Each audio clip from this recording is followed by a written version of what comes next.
My husband poured me a glass of wine that night. A deep, ruby red vintage that glimmered in the golden light of our dining room chandelier. The crystal stemware caught the flicker of candlelight as if mocking the illusion of warmth between us. Gregory smiled across the long mahogany table, his cufflinks glinting, the same ones I'd gifted him on our 20th anniversary. His voice was soft, smooth, rehearsed. "Before we eat," he said, sliding a folder toward me, "just sign this routine document. It's only for tax purposes." I smiled back, that polite social smile I had perfected through decades of charity dinners and photo ops. I picked up the pen, felt its familiar weight in my hand, and then my eyes caught one line that didn't belong. My breath faltered. My pulse slowed to a single hard beat in my ears. Transfer of marital assets. Estate beneficiary, Talia Crane. In that second, something in the air fractured. The laughter from the next room, the gentle music, the scent of rosemary chicken, it all faded. I looked up at my husband, the man I had shared half my life with, and smiled as if nothing was wrong. Because what he didn't know, what he couldn't know, was that I had already moved every dollar, every brick, every share, into a trust he would never touch again. And I had transferred it all to someone he never saw coming.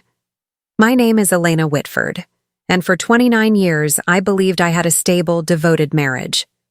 The world saw us as perfection, Gregory Whitford, the real estate titan, and me, the elegant wife at his side. Our faces adorned magazines. Our mansion overlooked the sea like a promise carved in glass. We hosted governors, tycoons, old friends who whispered envy into champagne flutes. They called us a power couple. But behind those glossy smiles and glowing headlines, there were cracks, hairline fractures spreading quietly beneath the surface. The man who once brought me breakfast in bed began coming home past midnight. His explanations grew thin. Working late, meetings ran over, investors from overseas. But the scent on his collar wasn't the one I'd bought him. His laughter, once effortless, carried guilt. And his phone. His phone was always in his hand, screen down. When I asked if something was wrong, he laughed softly. "You worry too much, Elena." But I wasn't worried anymore. I was awake. For years, I'd been the loyal partner in every business venture. I'd negotiated deals, reviewed contracts, built networks. Gregory used to call me his equal. Then one day, he began calling me his support. Later, just his wife. In public, he told stories of how he built his empire from nothing. I'd smile through it all, sipping champagne, pretending not to notice the quiet erasure of my name. But then, one night, I overheard a call that changed everything.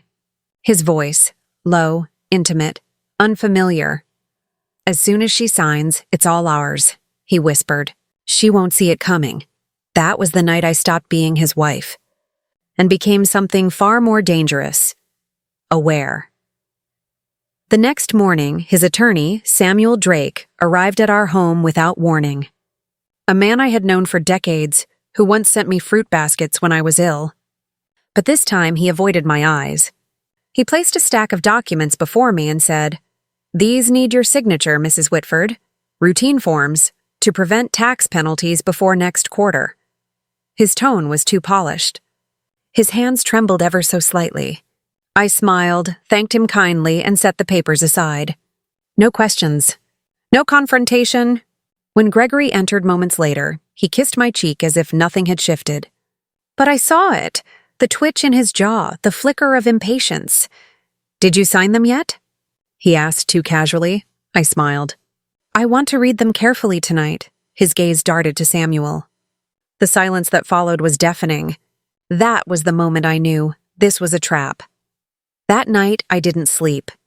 I called an old friend, a forensic accountant who owed me a favor. "I need every transaction, every property transfer, every shell company movement for the past 18 months, I said. He didn't ask why. He understood my tone. 2 days later, he sent me a file. What I saw nearly made me drop the phone. Wire transfers, 6 figures, then 7, flowing into an account belonging to Talia Crane. I had never heard the name before, but apparently Gregory had been whispering it in private lounges and hotel suites across the city. But the money trail was only the beginning. The accountant found that one of the documents Gregory asked me to sign would strip me of all rights to our estate, in divorce, illness, or death. It designated Talia as the legal beneficiary of everything I had spent my life building. My signature would have handed her my world. I didn't confront him. I didn't scream. That would have given him control. Instead, I picked up the phone and called the only person I trusted completely, my son, Jacob. When I told him everything, his voice was steady. "Mom, we don't fight this with emotion," he said. "We fight it with intelligence." Those words settled deep into my chest. In that moment, I realized I didn't need to stop Gregory. I just needed to move faster than he did. Within 48 hours, I set my plan in motion. In absolute silence, I established an irrevocable living trust. Every property, every investment account, every company share under my name, transferred into it. Ironclad. Untouchable. I named Jacob as the trust protector, the one man Gregory had always dismissed as too young to handle real business. That arrogance would cost him everything. Once the trust was activated, not even I could pull the assets back out. They were no longer mine, but neither were they his. And then I waited. If you're still watching and this story already has your full attention, hit subscribe right now, because what happens at that dinner table next will leave you breathless. From that night forward, I lived as if nothing had changed. I smiled when Gregory spoke. I poured him wine. I laughed at his rehearsed jokes. Inside, I was ice. He mistook my calmness for ignorance. He'd bring Samuel by the house now and then. Routine financial updates, he called them. They would sit in my living room, explaining complex terms, thinking I was the naive wife who didn't understand business. I signed nothing. I nodded, I listened, and while they plotted, I recorded. Every conversation, every whisper, every careless moment where Gregory said too much, and one night, I got exactly what I needed. He was on the phone, unaware my camera was recording from the desk. His voice, cold, sharp. Once she signs the transfer, she's nothing more than a guest on my property. He smirked after hanging up, proud of his little scheme. But he didn't know. The property he spoke of didn't belong to him anymore. It never would again. It wasn't the words that cut me that night. It was the way he said them. No anger, no remorse, just indifference. The kind that makes you realize love didn't die in a fight. It withered in silence. Gregory's voice carried no emotion, no recognition of the woman who had shared his dreams, his empire, his home. It was as if my existence had reached its expiration date. As if the woman beside him at the table was no longer a partner, but a legal inconvenience to be signed away. The man who once insisted my name stand beside his on every deed, every account now looked at me like a stubborn clause in a contract, something to be erased. That evening, the ocean outside our windows murmured against the glass, wind whispering through the ivy-covered terrace. Dinner was quiet, too quiet. The faint clatter of silverware was the only sound until Samuel Drake, our longtime attorney, arrived with his leather briefcase and that false, apologetic smile. Gregory barely looked up. He was scrolling through his phone, distracted, distant. Samuel slid a folder across the table. The faint scent of ink and paper filled the air. Sterile, official. "Elena," he said in a rehearsed tone, "just sign at the bottom and we can enjoy dinner." Peacefully, almost theatrically, I opened the folder. My fingers didn't tremble. Not this time. I read every line out loud, each word landing in the quiet like a drop of acid.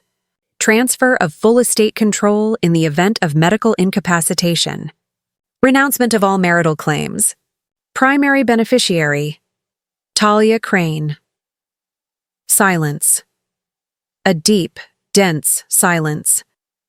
Gregory's fork slipped from his hand and clattered against the plate, echoing through the dining hall like a gunshot. Samuel's throat bobbed nervously. The air thickened. Gregory coughed lightly, forcing a smile that didn't reach his eyes.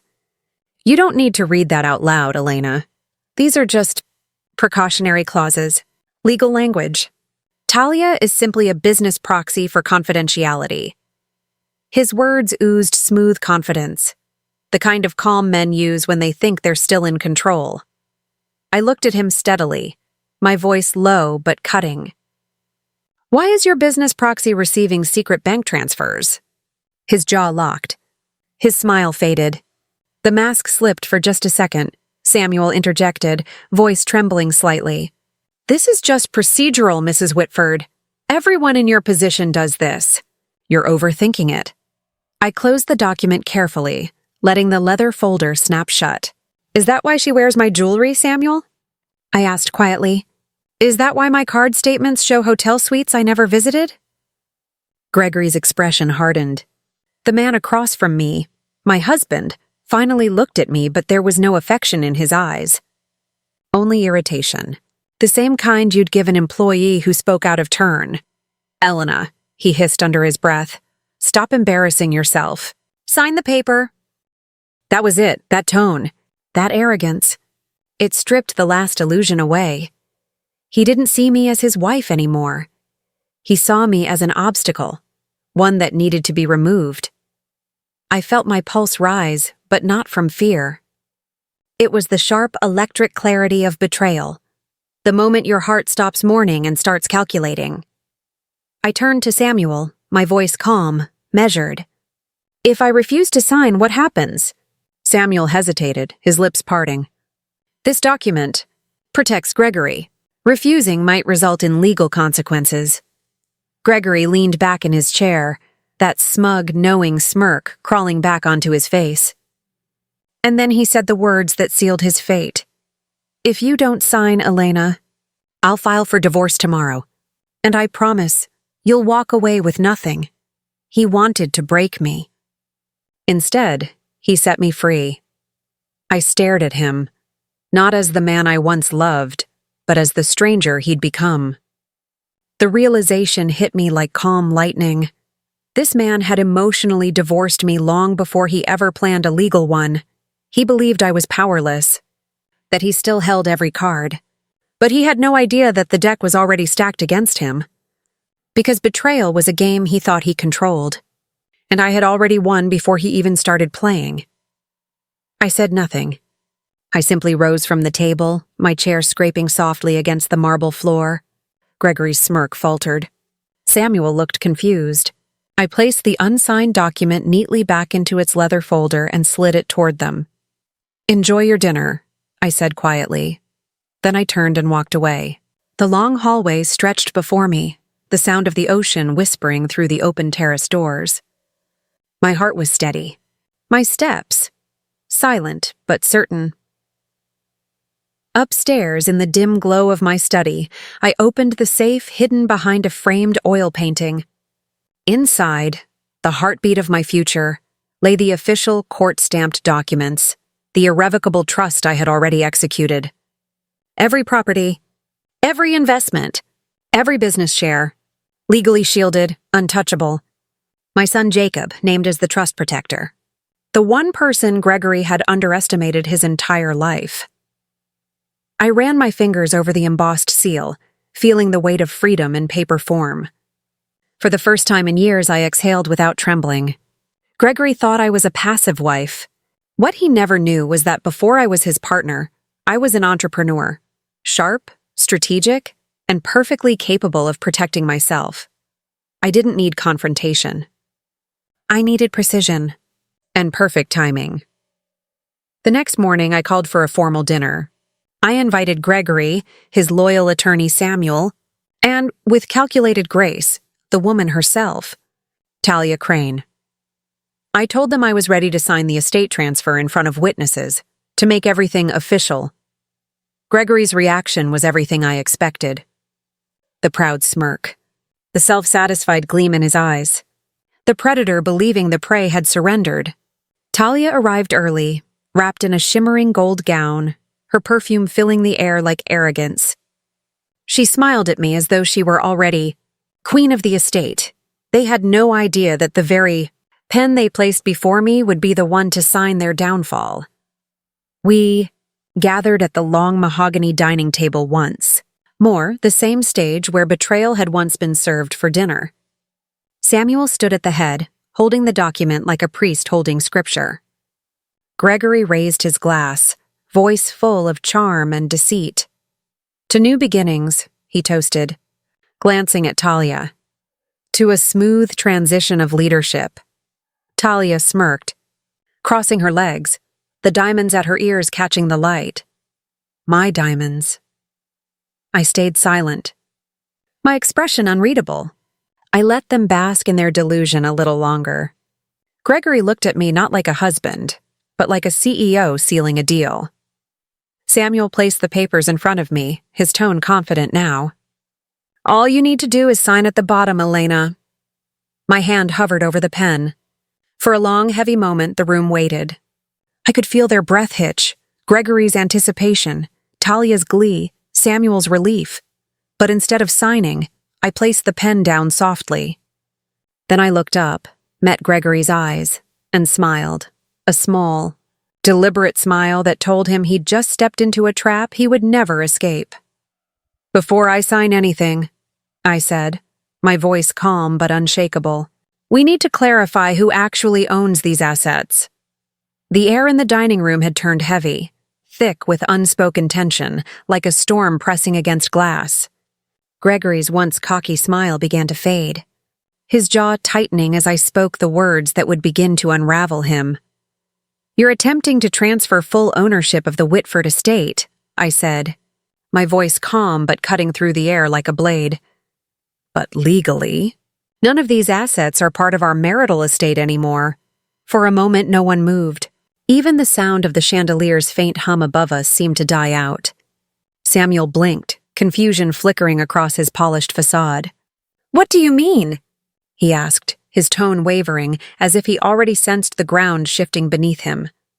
I reached into my purse, my every motion deliberate, slow, the kind of control that only comes from knowing you've already won a war before your enemies realize a battle has begun. Then I placed a single folder on the table, thick, embossed with gold trim, sealed with the insignia of the state court. "Last month," I said softly, "I transferred all my interests, assets, and controlling shares into an irrevocable trust. Legally finalized, witnessed, and court-certified." The silence that followed was deafening. Gregory's jaw slackened. His hand twitched. Talia, who until that moment had worn the self-assured smirk of a queen waiting for her crown, leaned forward with a sharp inhale. Samuel's face went pale, his polished composure slipping as he scanned the document, his eyes locking on the official state seal. "And Jacob's name as trust protector." That's impossible," Gregory muttered, his voice cracking. I met his gaze, steady and unwavering. "You spent months hiding secrets, moving money, planning betrayal.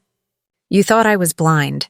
But while you were plotting to erase me, I was protecting everything we built." "You cannot touch it, Gregory!" Talia shot up from her chair so violently it screeched against the marble floor. "This is fraud!" she shouted, her face flushed with fury. Without raising my voice, I turned to her. "Fraud," I said coldly, "is transferring marital assets to a mistress while your wife is still alive and still legally married to you." The words hit the room like a thunderclap. Gregory's face twisted, his confidence collapsing into panic. He lunged toward the folder, but Samuel, trembling, raised a hand. "Don't touch it," he whispered. His voice cracked. "Not another word." And in that instant, everything changed. The power that once belonged to Gregory, the man who believed he controlled my life, my future and my worth, slipped away like sand through his fingers. He stared at me, not as his wife, but as a stranger he had never truly known. Because the woman sitting across from him wasn't the soft-spoken partner who smiled through his lies. She was the mind behind the empire he thought he owned.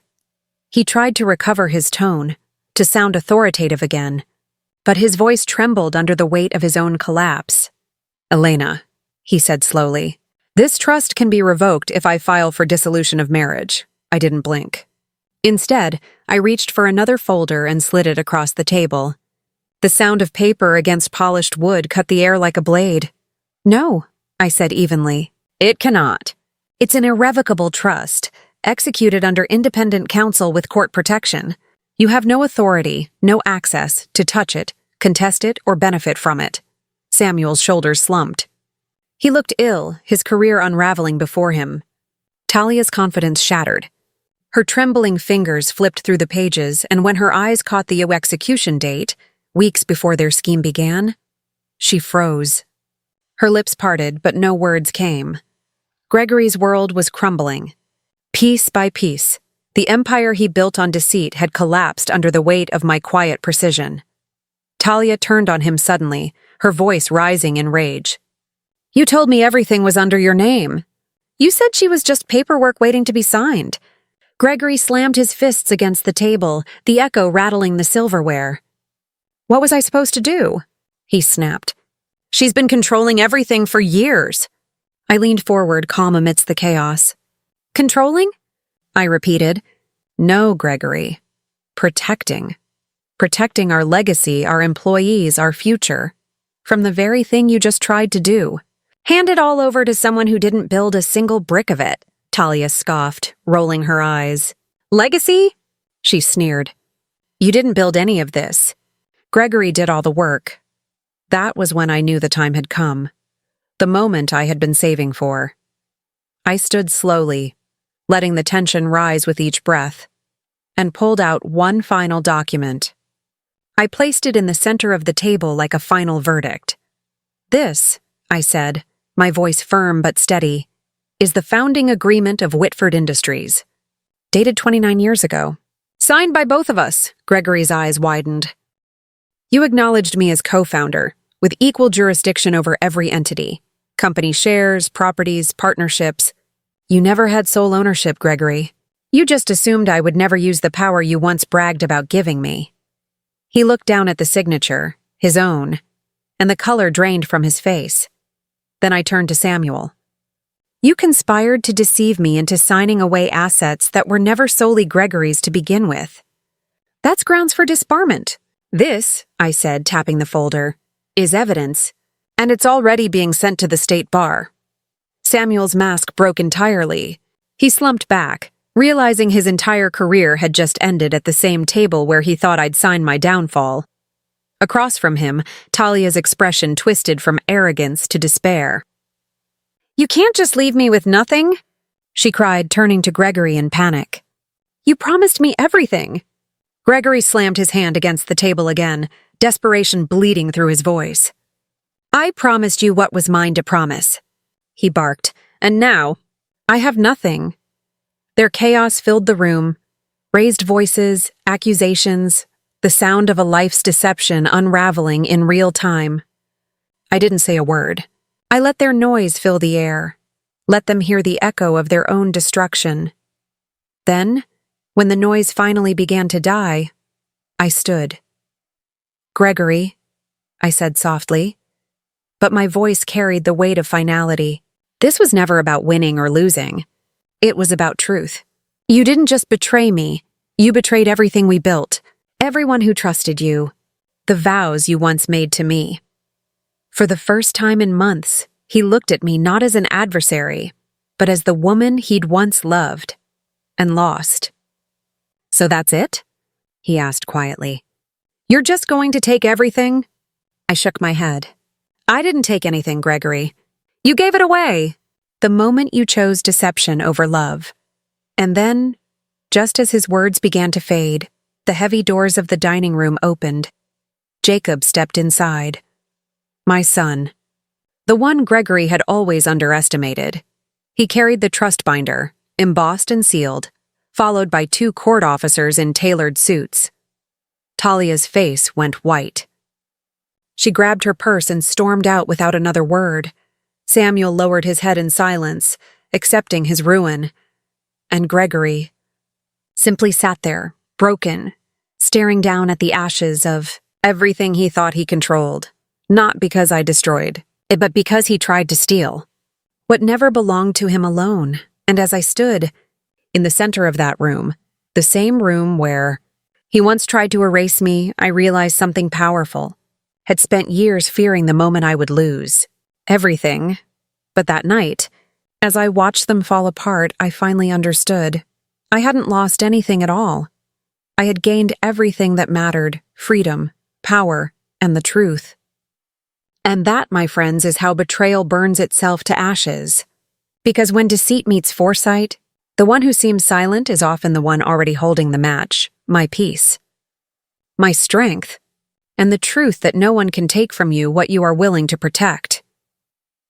The weeks that followed the confrontation felt like waking up after a long, unending storm. The house that had once vibrated with tension, whispers, and deceit began to breathe again, slowly, quietly, as though even its walls were relieved to finally exhale. The silence that once haunted me no longer carried the weight of suspicion. It became a companion, a sign that the chaos had passed. Gregory moved out quietly. No dramatic goodbye, no raised voices echoing through the marble halls he once treated like his kingdom. Just the soft thud of a suitcase wheel against the stone floor and the faint rustle of his coat as he closed the door behind him.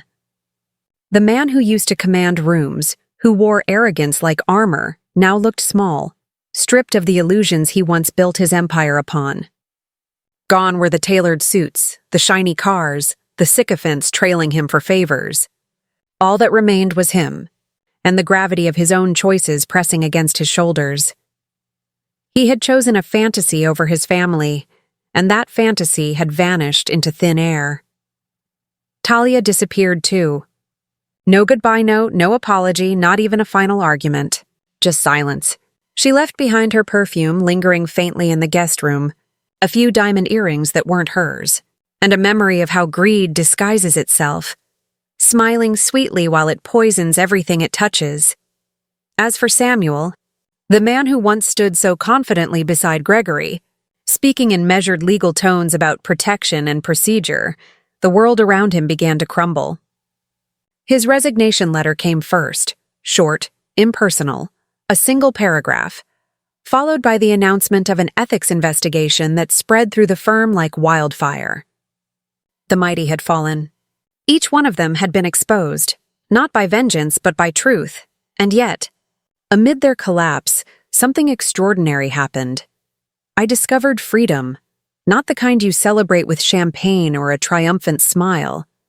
No, this was quieter, deeper. The kind that seeps into your bones when you finally realize no one can cage you again. For the first time in years, I woke up and didn't check my phone to see where Gregory was. I didn't wonder what lies might be buried beneath another business trip. There were no secret meetings, no nervous glances at credit statements, no tightening in my chest when his name flashed on the caller ID.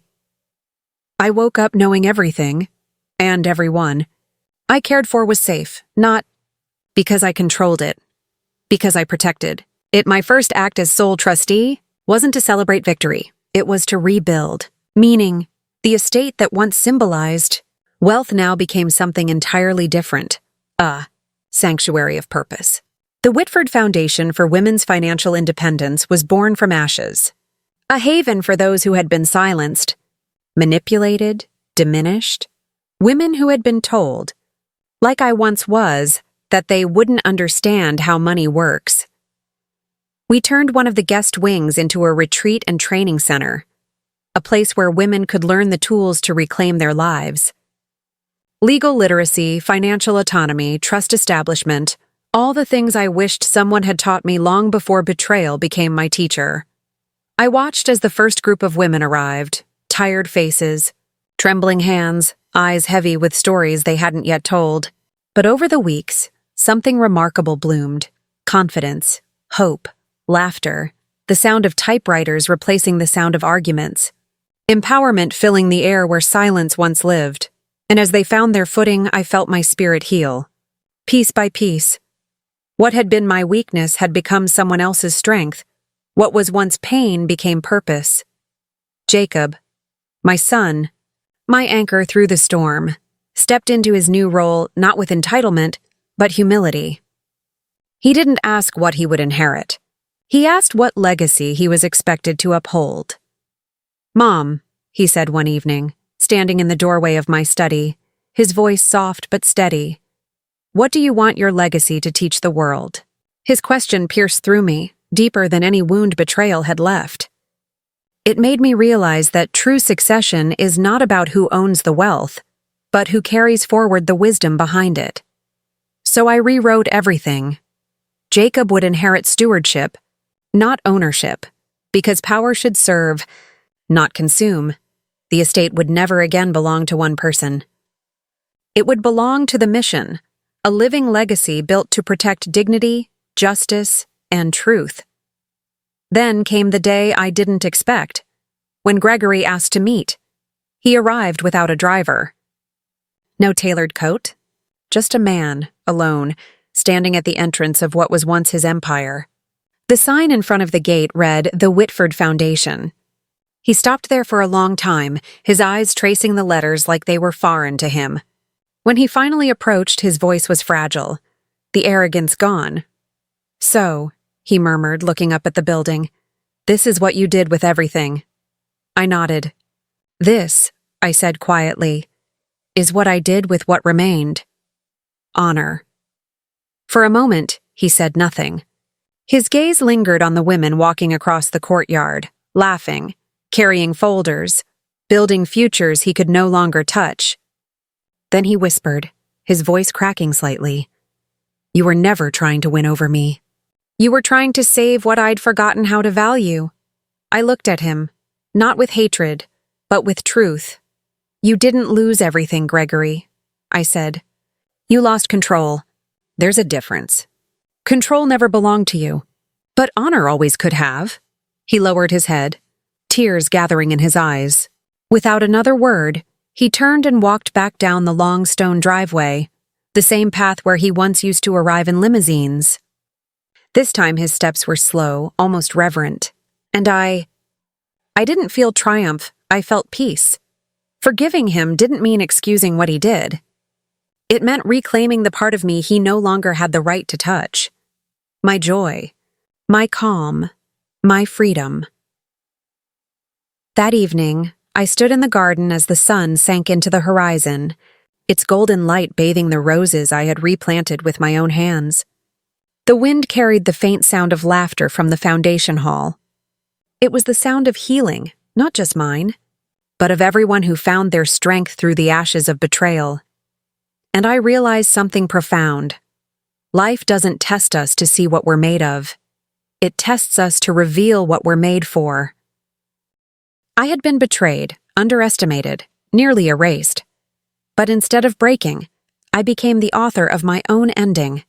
Not a victim, not merely a survivor, but a builder, a protector, a woman who chose dignity over despair. And if you're watching this now, maybe this story was meant for you, because somewhere out there, someone is trying to convince you that your voice doesn't matter, that you're powerless, that you need them to be whole, but you don't. You are enough, you are capable, and you are not.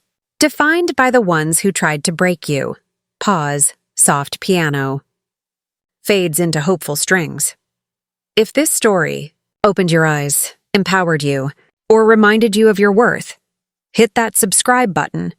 Right now, comment below and tell me where in the world you're watching from, because your story matters.